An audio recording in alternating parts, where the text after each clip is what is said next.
ओम शांति। आज मीठे मीठे प्यारे प्यारे शिव बाबा ने जो अव्यक्त मुरली चलाई है, सबसे पहले उसे हम डबल अटेंशन के साथ सुनेंगे और कम से कम 5 बार पढ़ेंगे। आज की मुरली की मुख्य बातों में एक बात जो ध्यान देने योग्य है कि सस्ते का सौदा और बचत का बजट। तो हम बजट पे बात करेंगे। दुनिया में कई लोग अभी अभी लखपति और अभी अभी कखपति बन जाते हैं। कोविड-19 ने अच्छे अच्छों को सबक सिखा दिया है। आज के समय में सबको ये पता चल गया है कि हमारी जो स्थिति है वो क्या है। पैसा ही सब कुछ नहीं है, ये हर व्यक्ति समझ पा रहा है। क्या होता है कि जो बचत करने वाले लोग होते हैं वो लाख को 2 लाख में, 2 लाख को 20 लाख में बदल देते हैं, कन्वर्ट कर देते हैं बचत कर करके। कई लोगों के अकाउंट में 10 लाख रुपए पड़े रहते हैं, लेकिन उन्हें उसका प्रयोग करना भी नहीं आता और उसे कैसे बढ़ाना है ये भी नहीं आता। तो शिव बाबा कहते हैं कि हमारे पास संकल्प, बोल, कर्म और समय, इन शक्तियों का खजाना है और इनका प्रयोग करना है। कैसे? वैसे ही जैसे आपको हर 6 महीने या साल भर पे सरकार बजट पेश करती है, बिजली पानी आदि के विषय में बताती है और उसके निर्देशानुसार जनता को चलना पड़ता है।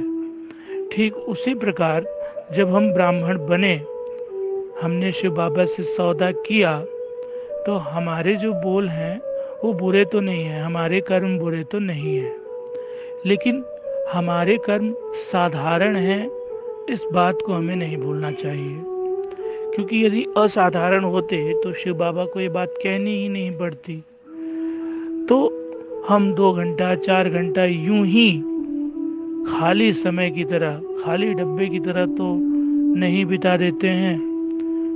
तो हम जो भी सेवा करें इस खजाने से, पहले तो खजाना भरपूर हो, उसके लिए रत्नाकर सौदागर शिव बाबा से सौदा करना पड़ता है। दुनिया में हम किसी से सौदा करते हैं तो वो अनिश्चित होता है। शिव बाबा से जब हम सौदा करते हैं तो सतयुग त्रेता यानी पूरे 21 जन्म तो सुख शांति समृद्धि होती ही है। द्वापर काल में भी हम दान पुण्य करते करते कलयुग के अंत तक भी हम रोटी दाल के मोहताज तो नहीं होते। रोटी दाल हर ब्राह्मण बच्चे को भरपूर मिलती होगी, ऐसी मैं उम्मीद करता हूँ और दावा भी करता हूँ। शिव बाबा का ये वचन है कि जो बच्चा बाबा की मत पर चलेगा, कितनी भी विकट से विकट परिस्थिति आए, उसे दाल चावल रोटी सब्जी की कमी शिव बाबा नहीं होने देंगे। वो दाल रोटी खाएगा और शिव बाबा को याद करेगा। इसके लिए बाबा तो हमें गारंटी दिए हुए हैं। तो हम कितनी गारंटी शिव बाबा को देते हैं? दुनिया में क्या होता है कि हम किसी से प्रॉमिस किए, काम करवा लिए और फिर मुकर गए। वही काम हम शिव बाबा के साथ तो नहीं करते कि श्वासों श्वास अपने आप को न्यौछावर कर लिया और फिर जब काम बन गया तो अपने आप को शिव बाबा से अपनी बुद्धि हटा ली। तो यदि हमारे साधारण कर्म हैं और वो बुरे भी नहीं हैं, तो इसका मतलब ये है कि हम श्रीमत पर नहीं हैं, हम मन मत पर हैं। तो मन मत पर मत पर चलेंगे तो कार्य सिद्ध तो नहीं होंगे, लक्ष्य विहीन हो जाएंगे। तो लक्ष्य को पाना है, शिव बाबा को साथ में रखना है, तो समय, बोल, कर्म और वाणी, इनके खजाने का, इनके प्रयोग करने की शक्तियों को और बढ़ाना होगा, असाधारण करना होगा।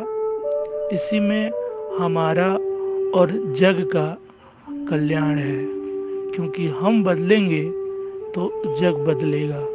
If I change the world will change.